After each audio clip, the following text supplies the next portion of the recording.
The best you're ever going to be following somebody else's best practices is a good number 2. Best as I can tell from your culture and the special thing that you built here, that's not you. You know what your farmers are looking for? You know what your producers and growers want? They want next practices. How many of you in the room can afford a shoebox? David, this sucks for a lot of these people.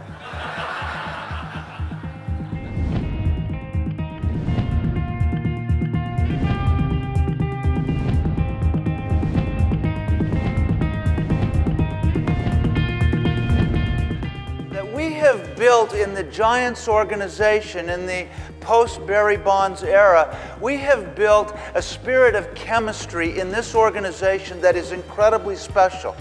If you looked at them on paper, there is no way that they should have won 3 World Series. Pretty soon, Paul, embedded in the porcelain of your toilet is going to be a keypad. You know what that means, Paul? You're going to have to log on to your own potty, man. It was a vision. It was visionary thinking that drew a throng of 250,000 people to the steps of the Lincoln Memorial Monument to hear a man talk about his vision with heartfelt passion and poetic eloquence.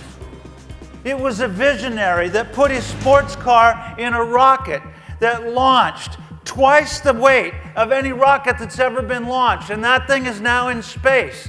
And 2 of the boosters that launched that rocket were landed vertically back on the ground.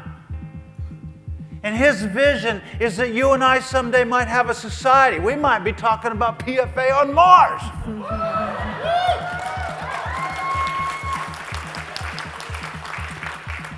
I want that territory. Right here, buddy. Me, okay? All right. How about if we recruit people who don't suck the life and energy out of people who have taken the time to build an incredibly special, one-of-a-kind, category of one, unique kind of business? You know, the average engagement doesn't really exist for us because every client is unique. Every client is different. So, no canned presentations. We don't take a one-size-fits-all approach. For us, it's one size fits one.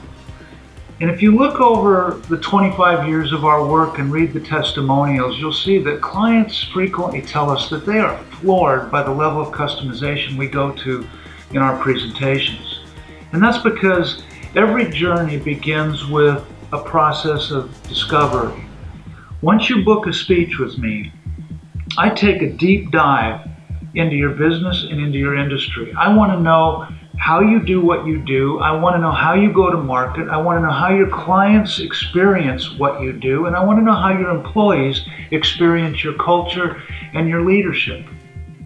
Please understand this. Somebody, somewhere, right now, in your space, is building a new blend of nutrient, a new type of fertilizer, a new technology, a new business model, a new process that is designed to kick your butt.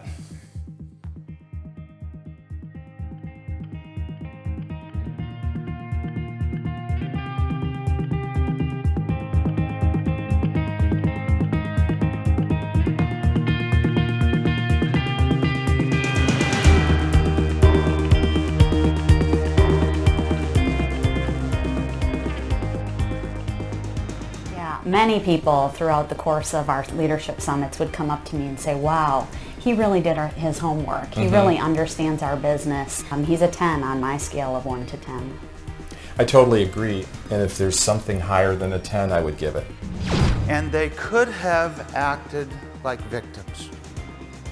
Because the fact is, they were victims. A player made a stupid choice that infected the rest of the entire team. Right? And so let's be candid here this morning. Sometimes we are victims of the bad choices that others make. Would you agree with that? But I want to tell you something here this morning. Every one of us in this room has a choice of whether or not we're going to be victimized.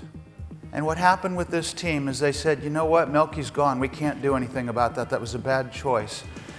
But this team is not dependent upon one person, and they started to step into the breach, and they played their best baseball of the entire season between August 15th and the World Series that they won in October, because they refused to be victimized. You know, some of you would never, ever let me talk to your children or your spouses the way that you talk to yourself. If I came and said to your kids or your spouse some of the things that you say to yourself, you'd take me out in a heartbeat. Boom! Just like that. But because it's you and it's a voice in your head, you're okay with it. You're not okay with it, you're in pain over it, but you sort of accept it. Guys, I want to tell you, if you're going to refuse to play small, you got to become a hell of a good defense attorney and say, you know what, I hear you, but I'm not playing. We're all going to die someday, right?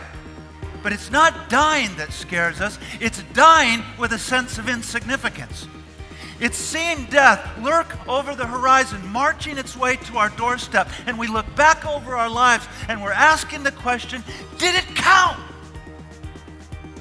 Did it matter? Did I put a mark in the world?